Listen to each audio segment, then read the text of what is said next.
Hello good morning, I hope you are cool. Again I have come to teach you. मैं दोबारा से आपको पढ़ाने आ चुका हूँ डे 17। आज 17वां दिन है।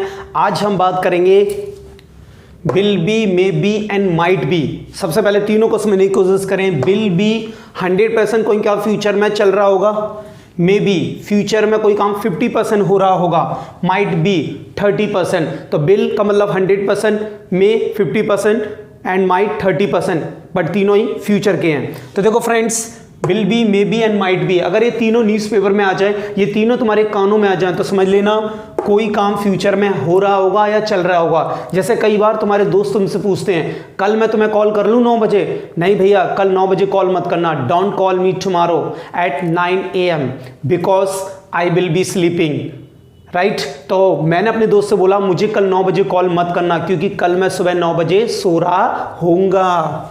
I will be teaching English tomorrow, यानी कल मैं इंग्लिश पढ़ा रहा होऊंगा। जब फ्यूचर में कोई काम चल रहा है या फ्यूचर में कोई काम हो रहा है, तो फ्यूचर में भी आईएनजी लग सकता है, क्योंकि आईएनजी का मतलब होता है चलना, चाहे एक्टिव हो चाहे पैसिव हो। जब जब आईएनजी आएगा कोई काम कंटिन्यूअस चल रहा होगा। तो फ्यूचर में अगर आपको कोई भी काम कंटिन्यूअस करना हो या कोई काम हो रहा है, तो उसके लिए आप विल बी, मे बी और माइट बी के साथ आईएनजी लगा सकते हैं। जैसे आई will be teaching English tomorrow, मैं कल इंग्लिश पढ़ा रहा होऊंगा। मैं आ रहा हूंगा कल, I will be coming tomorrow, I will be coming tomorrow.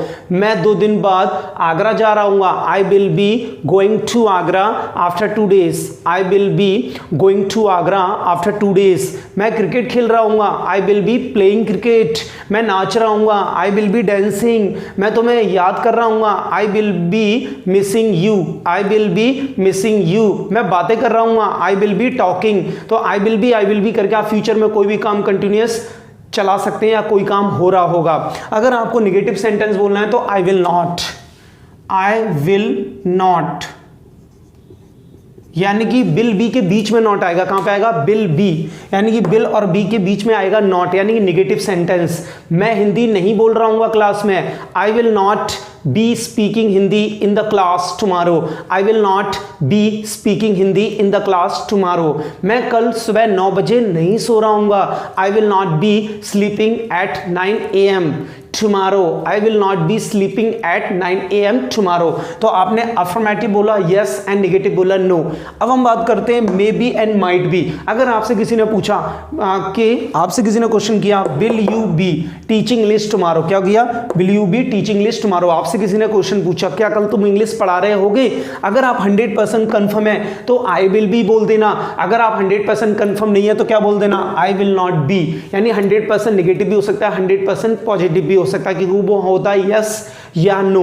लेकिन जब आप फ्यूचर में किसी काम को लेके कंटिन्यूअस, अगर आप 50% या 30% है, तो मे बी और माइट बी करके इंग्लिश बोल सकते हैं। जैसे I may be teaching English tomorrow, मैं कल शायद इंग्लिश पढ़ा रहा हूंगा। मैं कल सुबह 9 बजे शायद सो रहा हूंगा, I may be sleeping at 9 AM tomorrow, I may be sleeping at 9 AM tomorrow. मैं शायद खाना खा रहा हूंगा, I may be taking food. मैं शायद नाच रहा हूंगा, आई मे बी डांसिंग। अगर आप फ्यूचर में लेके किसी काम को कंटिन्यूअस कर तो रहे होंगे, बट आप 100% कंफर्म नहीं है, यानी 50-50 है, तो जब भी आप फ्यूचर में कोई काम 50% कर रहे होंगे तो may be plus ING English बोल सकते हैं। तो आज मैंने आपको बिल के साथ आईएनजी लगाना सिखा रहा हूं। इसके बाद हमारा होता है 30%। अगर आप किसी काम को लेकर ना के बराबर कंफर्म है, ना के बराबर श्योर है, तो आप बोल सकते हैं आई might be teaching English tomorrow, I might be teaching English tomorrow. मैं शायद ही कल इंग्लिश पढ़ा रहा होऊंगा।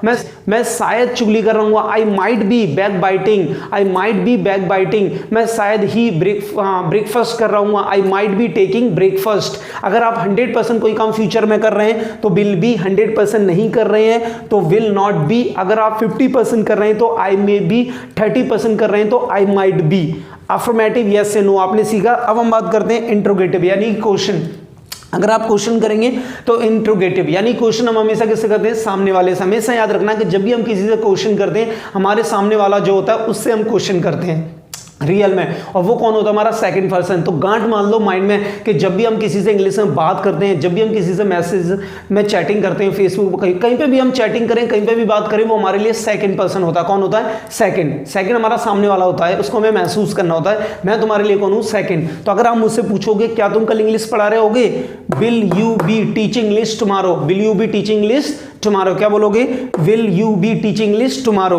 पूछो मुझसे, क्या तुम आ रहे होगे? Will you be coming. पूछो मुझसे, क्या तुम सो रहे होगे? विल यू बी स्लीपिंग, क्या बोलोगे? Will you be sleeping. पूछो मुझसे, क्या तुम नाच रहे होगे? Will you be dancing. पूछो मुझसे, क्या तुम बर्तन धो रहे होगे? Will you be cleaning utensils, will you be cleaning utensil. पूछो मुझसे, क्या तुम पूजा कर रहे होगे? Will you be praying to God, will you be praying to God. अगर आप मुझसे पूछोगे will you be teaching English tomorrow, तो मेरे पास ऑप्शन है I will be teaching English tomorrow, I will not be 100% या 100% नो, या I may be teaching 50%, I might be teaching 30%। तो ये तो हमारा हुआ will be, may be and might be. But आपके लिए गुड न्यूज है, विल बी ऑल डूअर्स, यानी कि विल बी मेरे लिए भी आएगा, विल बी किसी थर्ड पर्सन के लिए भी आ सकता है। He, she, name, it, you, we, they, X, Y, Z, कोई भी सब्जेक्ट हो, कोई भी डूअर हो। डूअर का मतलब होता है करने वाला और सब्जेक्ट का मतलब होता है करने वाला, राइट। डूअर की क्लास अगर आपको समझना है तो आप मेरे यूट्यूब पे पहली क्लास देख सकते हो, उसमें मैंने बताया हुआ है कि डूअर का मीनिंग क्या होता है। अगर नहीं है तो मैं आपको थोड़ी देर में बता देता हूँ। डू का मतलब करना और ई आर, डूअर मीन्स करने वाला, सब्जेक्ट करता, ठीक है फ्रेंड्स। अब हम बात करते हैं किसी थर्ड पर्सन के लिए। अगर आप मुझसे पूछेंगे तो भी विल बी, और मुझसे किसी थर्ड पर्सन के लिए पूछेंगे तो भी विल बी आएगा। जैसे आप मेरे फादर के लिए अगर पूछेंगे तो आप मान के चलो ही, अगर आप मुझसे ही के लिए पूछोगे तो will he B teaching English tomorrow, क्या वह कल इंग्लिश पढ़ा रहा होगा? विल शी, तो विल शी, विल ही, यानी कि यू की जगह आप ही, शी, नेम, फादर, मदर कोई भी चेंज कर सकते हैं। जैसे पूछो मेरे फादर के बारे में, क्या तुम्हारे पापा आ रहे होंगे? विल योर फादर, यानी यू की जगह आ जाएगा your father. Will your father be coming tomorrow, क्या तुम्हारी माँ खाना बना रही होंगी? Will your mother be cooking food tomorrow, क्या तुम्हारा दोस्त आ रहा होगा? Will your friend be coming. यानी अगर आप मुझसे पूछेंगे तो भी विल बी, मेरे फादर, मदर, सिस्टर के लिए पूछेंगे तो भी विल बी, और मे बी और माइट बी आप सारे डूअर और सारे सब्जेक्ट के साथ लगा सकते हैं। तो चलो फिर विल बी या मे बी एंड माइट बी को सेंटेंस बोलते हैं। मैं आ रहा होऊंगा, आई विल बी कमिंग।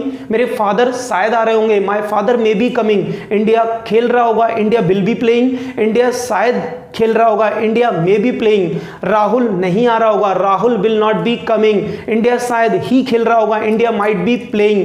मैं दौड़ रहा हूँ, आई विल बी रनिंग। तुम दौड़ रहे होगे, यू विल बी रनिंग। मेरा दोस्त खेल रहा होगा, my friend will be playing. मैं सो रहा हूँ, आई मे बी स्लीपिंग। मैं सो रहा हूँ, आई विल बी स्लीपिंग। तुम शायद सो रहे होगे, यू मे बी स्लीपिंग। मेरा दोस्त शायद ही सो रहा होगा, my friend might be sleeping. तो आई होप आज आपको समझ में आया, will be, may be and might B का मतलब नहीं होता वाक्य के अंत में रहा होगा, रहे होंगे। नो, एक्स वाई जेड छोड़ो यार। विल बी या मे बी का मतलब नहीं होता फ्यूचर कंटिन्यूअस टेंस। टेंस को गोली मारो, रहा होंगे, रहे होंगे को गोली मारो। याद रखो, विल बी, मे बी और माइट बी का मतलब होता है कोई काम फ्यूचर में हो रहा होगा या चल रहा होगा। तो प्लीज वीडियो को लाइक कर देना, शेयर कर देना and subscribe. Bye and take care.